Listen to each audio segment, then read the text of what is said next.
Hey everyone, welcome to the show. So, I have a quick update or kind of quick update for you about the Trump train incident down in Texas and the whole lawsuit that is ongoing, the trial coming up. Last week, you will probably remember I shared with you guys that the Trump train lawsuit is heading to trial next month because the judge said, no, I'm not going to kick this to the curb. I'm not going to dismiss this. This is for people who don't know. This is in regard to, again, the incident down in Texas. This was in October of 2020. Trump supporters, rounded up their buddies. They surrounded a Biden-Harris campaign bus. They nearly ran it off the road. So anyway, I will leave the link at the end of this video. I'll leave the link to the previous video I did. So if you guys don't know about that, you can get more details. But the judge refused to dismiss the case. We didn't know his reason last week because the order was still sealed. Well, it was just unsealed. And there are some very interesting details in there. So for instance, the judge's order cited a bunch of different messages and different posts online that were written by one of the defendants. It's an Eleazar Cisneros, I believe is how you pronounce his name. He was bragging about his violence. So Cisneros was the guy who was driving the raised truck that slammed into the side of the car that was following the bus. So the driver of the car was a campaign staffer. It was a person who was with the campaign. They were following behind the bus in a rental car. And Cisneros kept trying to push this guy out of the lane. They kept jockeying for the spot.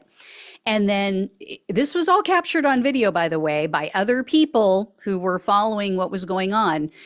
So Cisneros was seen on this video just hitting the side of this car. He made contact with the side of the staffer's vehicle.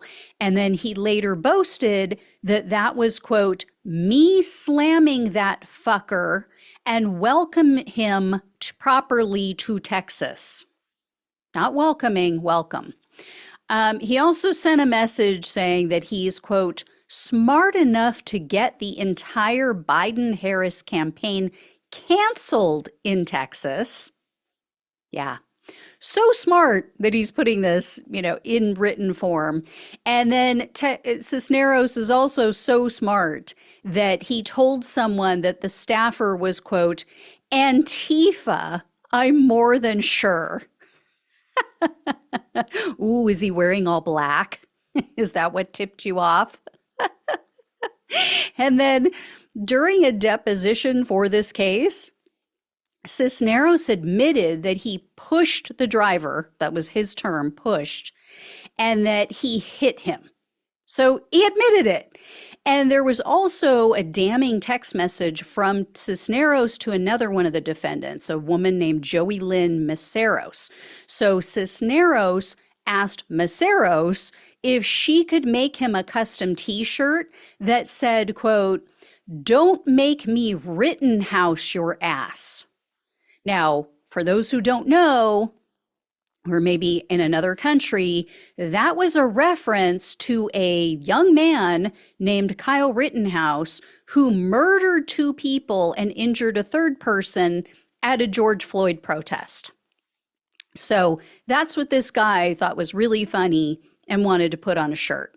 And then the judge also mentioned this statement that was also made by Cisneros during his deposition. It was, quote, so was it a success that I kind of saved Texas from people like that would quit in the smallest face of adversity? I would want somebody a lot stronger than that, somebody who won't quit. So he thought what he did, ramming that guy's car, terrorizing the people on the bus, he thought that was a big success. And this Trump train incident wasn't the first time that Cisneros used violence against the left.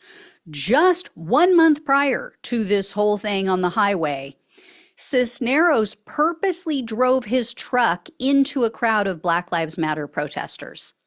The judge wrote, quote, Cisneros testified at his deposition that he drove into that crowd of protesters, quote, just to make a statement. But when he was asked whether he knew if he put anybody in fear of being hit by his truck, he testified, quote, "I hope so. I hope I instilled a little bit of fear. Yeah." And I'm sure you guys are going to be shocked to hear this guy was at the Capitol on January 6th. The judge said Cisneros, quote, "coordinated with others to bring collapsible batons and bear mace to allegedly protect others from Antifa and Black Lives Matter." This is the problem. This is the exact problem with our justice system taking so damn long. And it's the problem with the police down in San Marcos, Texas. How they sat on their asses. They were laughing about this. That's been proven. This is not just me saying it. They were actually sued. This came out in discovery that they were laughing about this violence. Well, no doubt they're sitting around filling their pie holes with donuts. So Cisneros got away with this, got away with slamming his truck into the side of a car in October 2020. And then what do you know? Couple months later, January of 2021, he ups the ante. He heads to the Capitol with weapons, allegedly. Now this guy is crying about his First Amendment rights. I'm holding out hope that the jury will be honest and fair in this case, that they're going to take their duty seriously. Like I said, it is Texas, so, we'll see. A lot of good people in Texas, but not necessarily in this area. There's a lot of people who, as I've heard from people who watch this show, it is a very, very Trumpy area. So let's just hope. All it takes is one on the jury, as we know, to tank it. Because these people really need some consequences. These people need a big, tall, frosty mug of find out. So let's hope they get it. Anyway, I will let you know when I hear more. I will definitely let you know about all the trial, how that goes down. So thank you all so much for watching and listening. Please like, please share, and subscribe to the channel if you have not. Please donate if you possibly can. Love you all. Take care. Talk with you soon.